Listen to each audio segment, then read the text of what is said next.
داخل عليا العيد ومش عارفه اعمل ايه، وبشرتي اتملت حبوب صغيره مش عارفه ايه نتيجتها. فطبعا كنت مهمله في بشرتي، رجعت للروتين اليومي بتاعي. جبت صابونه لبان الذكر يا بنات، لان هي دي اللي بتنجدني بصراحه. الصابونه دي حلوه قوي، وكمان سعرها رخيص جدا. انتوا عارفين طبعا اي صابونه بيبقى سعرها حلو، بالذات لما بتكون البشره، وبتبقى احلى من اي غسول. ده يوميا انا بستعملها للحبوب، تمام، وفي نفس الوقت غسول لبشرتي يوميا. وبعد كده قلت هستعمل الجل بتاع الهالات، عشان انتوا شايفين ما شاء الله الهالات ايه.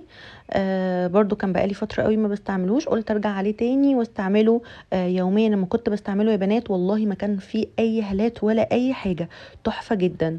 وطبعا انتم ملاحظين ان انا مش بقيت اركب رموش، لان البركه في ربنا، وفي المسكره دي فظيعه فظيعه فظيعه. ما بحط مسكره اكني مركبه رموش. وحطيت سيرم الهيلورونيك اسيد، تمام، وهحط التنت، لان طبعا السيرم انتوا عارفين ان هو بيشد البشره جدا يوميا، وبيفرز الكولاجين في البشره، تمام. بعد كده احط التنت، وده بالنسبه لك المفروض يوميا يوميا لبشرتك. عايزه بشره صحيه، بشره نظيفه، يوميا تستعملي الروتين ده يوميا، تمام.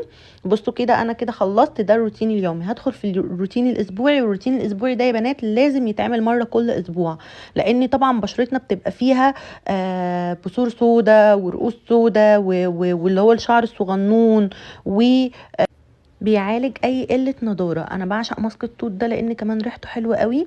الماسك ده يا بنات بيشد البشره، تمام، وغير ان هو بيشد البشره هو فيه حبيبات كده. الحبيبات دي يا بنات بتوقع اي جلد ميت، وبتدي نضاره للبشره، وسكراب خشن شويه للبشره بس حلو قوي، تمام. بعد كده بجيب الاسبونشه وامشي عليه كده علشان افتح المسام للسكرابات الجايه، لان بصراحه السكرابات الجايه خطيره. هوريكم بشرتي في الاخر بجد بتبقى غير. ده روتين اسبوعي لازم تعمليه مره في الاسبوع، لان بشرتنا بيبقى فيها شوائب، تمام، وطبعا من كتر الميك اب بتبقى متدمره.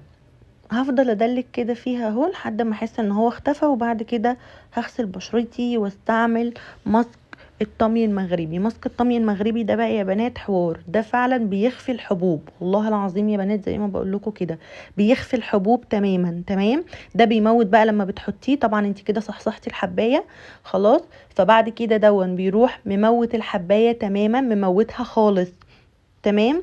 وبعد كده بتسيبيه على بشرتك 5 دقايق او 10 دقايق لحد ما ينشف، حسب ما ينشف. وبعد كده بتغسليه، هو بيشد البشرة جدا وبيموت الحبوب. وطبعا معروف في الدنيا كلها ان ماسك الطمي المغربي بيعالج الحبوب يا بنات، اللي هو بيخفيها، تمام، حتى الدكاترة بتعالج بيه، تمام. هفضل كده برضو بنفس الاسبونشة اغسل. وبعد كده هغسل وشي، وهستعمل ماسك الفضة. ماسك الفضة ده يا بنات انا بحطه في الاماكن اللي فيها رؤوس سودة، تمام، او الرؤوس البيضة اللي هي الصغنونة دي، او الاماكن اللي بيبقى فيها شعر صغنون كده زي منطقة المناخير. بعد برضو ما شيلته رحت حطيت كريم العرقسوس يا بنات بتاع التفتيح، بموت فيه، وده بديل الفاونديشن. انا ما صورتوش، مش عارفه ما جاش في التصوير، هنزل لكم الصوره بتاعته في الكومنتات. حلو جدا جدا جدا. ورحت حاطه التنت تاني، وده بعد ما خلصت هنزل لكم اللينك في الكومنتات وصوره الكريم. واعملوا لي لايكات يا بنات. باي باي.